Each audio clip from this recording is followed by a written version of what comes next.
If your device detects that you currently do not have network access, you'll have a red bar at the top.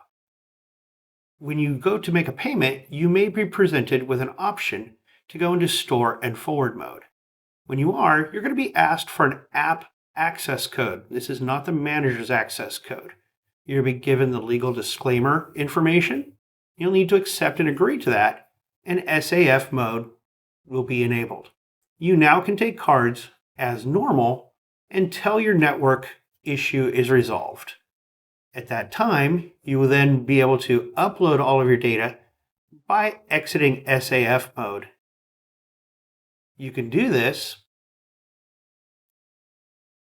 when your device detects that your network is enabled again.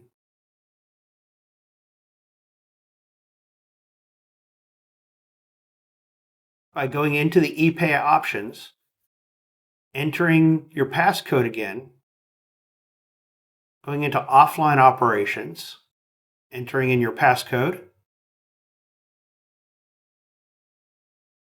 tap to review your transactions and select the transactions and hit process selected.